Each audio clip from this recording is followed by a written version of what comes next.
स्वामींवर विश्वास ठेवून एका ताईंनी स्वामीचरित्र पारायण सुरू केलं. तर सांगलीच्या एका ताई आहेत, त्यांना आलेला स्वामींचा चमत्कारिक अनुभव, अंगावर शहारे आणणारा अनुभव तुम्हाला आज मी सांगणार आहे. त्या ताईंनी कशा प्रकारे स्वामींवर विश्वास, श्रद्धा ठेवली आणि पारायणासाठी जिद्द, चिकाटी ठेवून स्वामीचरित्र पारायण त्यांनी पूर्ण केलं. तर घरातील समस्यांना सामोरे जाऊन त्यांनी स्वामींचे 108 स्वामीचरित्र पारायण पूर्ण केले आणि शेवटी त्यांना स्वामींनी कशी प्रचिती दिली हे मी तुम्हाला या व्हिडिओमध्ये दाखवणारच आहे. तुम्हीही थक्क व्हाल हे अनुभव ऐकून. स्वामीचरित्र सारामृत या पारायणाची काय ताकद असते हे तुम्हाला या अनुभवावरून नक्कीच कळून येईल. तर हा अनुभव शेवटपर्यंत नक्की बघा. नमस्कार, श्री स्वामी समर्थ. स्वागत आहे तुमचं MS10 माझे स्वामी या चॅनलवर. कशा आहात सर्व? मस्त ना? मस्तच राहा आणि स्वामींची सेवा करत राहा. तर चला मग या अनुभवाला सुरुवात करूया. तर या ताईंनी संतान प्राप्तीसाठी स्वामीचरित्र सारामृताचे 108 पारायण करण्याचा त्यांनी संकल्प घेतला. संकल्प तर त्यांनी घेतला, पण त्यांच्या घरामध्ये स्वामींची सेवा कोणीच करत नव्हते. त्यामुळे आपण जेव्हा घरामध्ये पहिल्यांदा स्वामींची सेवा करतो तेव्हा मनामध्ये भरपूर भीती असते, शंका असते की आपल्याला घरामध्ये सेवा करू देतील का, मी जर सेवा केली तर घरातले काही बोलणार नाहीत का, हा सगळ्यात मोठा प्रश्न असतो.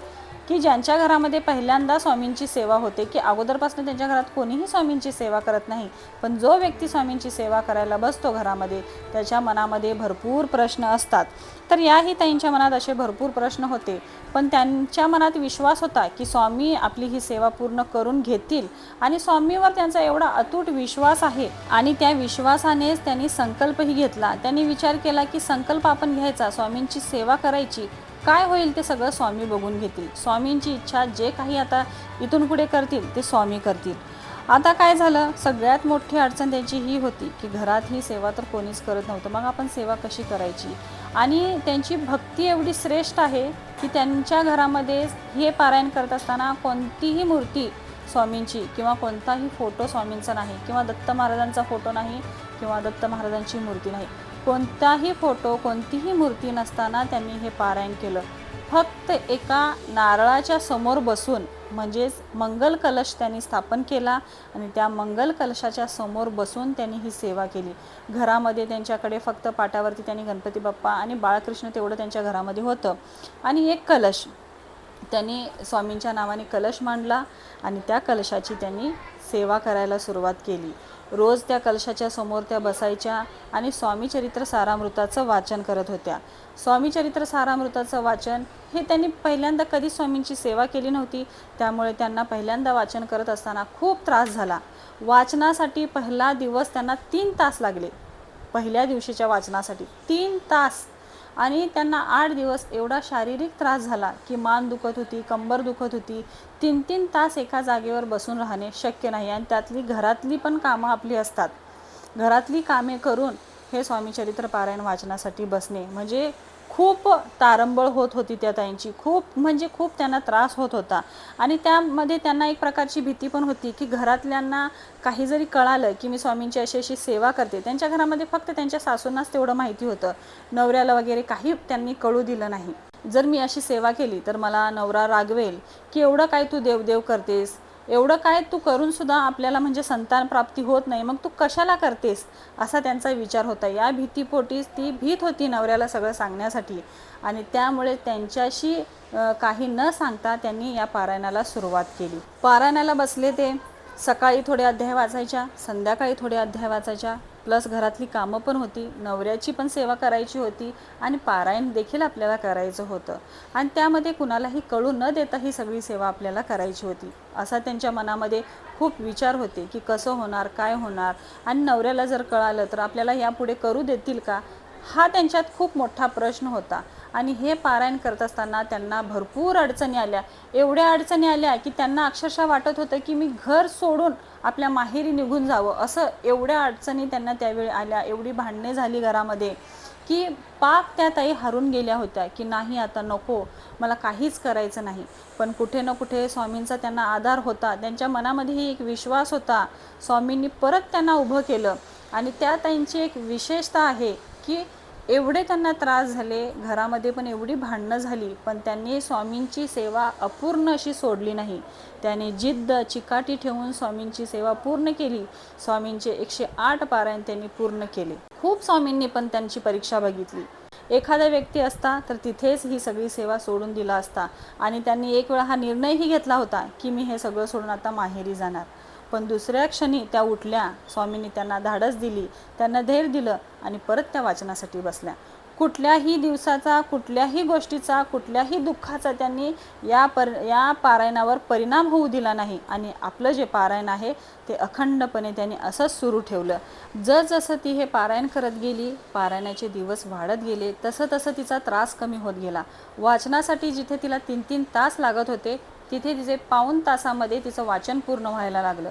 घरामध्ये पण नवऱ्याला सांगण्याची तिच्यामध्ये एक धाडस दिली स्वामींनी. जेव्हा तिचा नवरा तिला सतत विचारत होता तेव्हा ती काही ना काही कारण सांगून टाळत होती, पण त्यावेळी तिने सांगितलं की मी स्वामी चरित्र सारामृताची पोथी वाचते रोज आणि स्वामींचं मी पारायण करते आहे. तर नवऱ्यानेही तिला कोणत्याही प्रकारची अडचण येऊ दिली नाही. तिला म्हटलं की हां तू करते तर. शेवटी स्वामींची इच्छा करवून घेणारे हे स्वामी असतात. त्यामुळे आपण माणसं काय समोरच्या व्यक्तीला होकार देणार किंवा नकार देणार. तर सगळी इच्छा स्वामींची होती. संपूर्ण पारायण स्वामींनी तिच्याकडून व्यवस्थित करवून घेतलं. पण पहिल्या दिवसात तिची खूप स्वामींनी परीक्षा घेतली. तिचे 108 पारायण पूर्ण झाले, पण तिला कोणत्याच प्रकारची प्रचिती स्वामींची येत नव्हती किंवा कोणतेही संकेत स्वामी तिला देत नव्हते. स्वप्नात कोणतेही दृष्टांत नव्हते की समोर आता फुलं वगैरे ठेवली तर ती फुले वगैरे पडणे, असा कोणताही प्रकार तिच्या घरामध्ये होत नव्हता. कोणत्याही प्रकारचा संकेत तिला स्वामी देत नव्हते. तिची एक खूप इच्छा होती की स्वप्नात तिला काही ना काहीतरी स्वामींनी संकेत द्यावा. खूप इच्छा होती तिची. पण आता काय, शेवटी स्वामींची इच्छा म्हणून शेवटचं पारायण करायला ती बसली. 108वा दिवस होता. 108व्या दिवसाचं पारायणासाठी ती बसली. सकाळी थोडं तिनं वाचन केलं आणि संध्याकाळी थोडं बाकीचं वाचन करण्यासाठी ती बसली. तेव्हा मनोमन स्वामींना तिने प्रार्थना केली की स्वामी, माझं काही चुकलं आहे का? माझी सेवा तुमच्यापर्यंत पोहोचली नाही का? की तुम्हाला माझी सेवा आवडली नाही का स्वामी? मी काही चुकत आहे का? आज शेवटचा दिवस आहे स्वामी पारायणाचा, तरीसुद्धा तुमची कोणतीही प्रकारचा मला संकेत नाही किंवा तुमची कोणतीही अनुभूती मला आलेली नाही स्वामी. माझी सेवा, माझं पारायण तुमच्यापर्यंत पोहोचलं आहे ना स्वामी?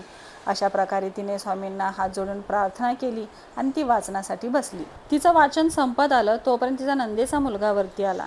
मुलगा छोटाच होता. तो वरती आला आणि तिला म्हणाला, बघ तुझ्या नारळामध्ये काय दिसते? स्वामी दिसतायत तुझ्या नारळामध्ये.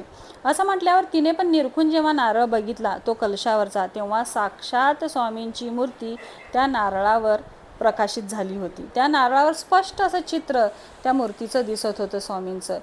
एवढी ती आनंदित झाली, एवढी खुश झाली की घरातल्या सगळ्यांना तिनं बोलवलं आणि ती स्वामींची मूर्ती, ती चित्र नारळावर झालेलं तयार तिने सगळ्यांना दाखवलं आणि सगळ्यांनी तेव्हा स्वामींचं दर्शन घेतलं. हेच ते कलश आहे आणि यावरच स्वामींची प्रतिकृती उठलेली आहे. स्वामींचं चित्र त्यावरती तुम्हाला स्पष्ट दिसत आहे. आणि हा व्हिडिओ तिच्याच पारायणाचा शेवटच्या दिवसाचा उद्यापनाचा हा व्हिडिओ आहे. अशा पद्धतीने खूप छान पद्धतीने तिचं पारायण स्वामींनी करवून घेतलं. मागच्याच गुरुवारच्या गुरुपुष्यामृताच्या योगावर स्वामींनी तिच्या घरामध्ये उद्यापन करवून घेतलं. तर खूप छान प्रचिती स्वामींनी तिला दिली. ती सांगत होती स्वामींना, स्वामी मला काहीच प्रचिती तुम्ही देत नाही, माझं पारायण तुमच्यापर्यंत पोहोचतं आहे की नाही? तर साक्षात स्वामी आले तिच्या घरी आणि या नारळावर स्वामींची प्रतिकृती उमटली होती.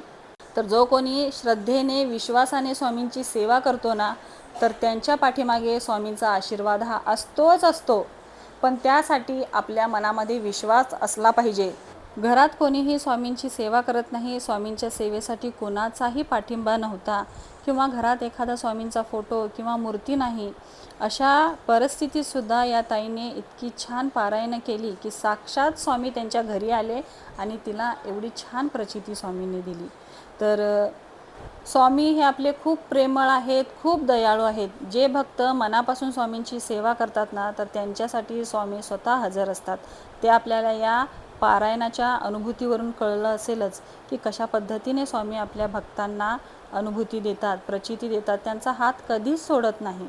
तर तुम्हीही जर सेवा करत असाल तर जिद्द, चिकाटी आणि भरपूर विश्वास आणि श्रद्धा मनामध्ये ठेवून स्वामींची सेवा करा. कितीही अडचण येऊ दे, कितीही समस्या असू दे, पण घेतलेला संकल्प आपल्याकडून पूर्णच झाला पाहिजे. तर खूप छान स्वामींनी प्रचिती या ताईंना दिलेली आहे. स्वामींच्या कृपा आशीर्वादाने यांच्या सगळ्या इच्छा पूर्ण होवो. यांनी ज्या इच्छेसाठी हे पारायण केले होतं तर त्या इच्छा लवकरात लवकर स्वामी त्यांच्या पूर्ण करो, ही स्वामीचरणी प्रार्थना. आजचा व्हिडिओ इथेच थांबवते. आजचा व्हिडिओ जर तुम्हाला आवडला असेल तर व्हिडिओला लाईक करा, चॅनलला सबस्क्राईब करा, बेल आयकन बटन दाबायला विसरू नका. तुम्हाला कधी पारायणामध्ये असा कोणता अनुभव आणि संकेत मिळाला आहे का तर नक्की कमेंट करा. पुन्हा भेटूया नवीन व्हिडिओमध्ये. तोपर्यंत सर्वांना श्री स्वामी समर्थ.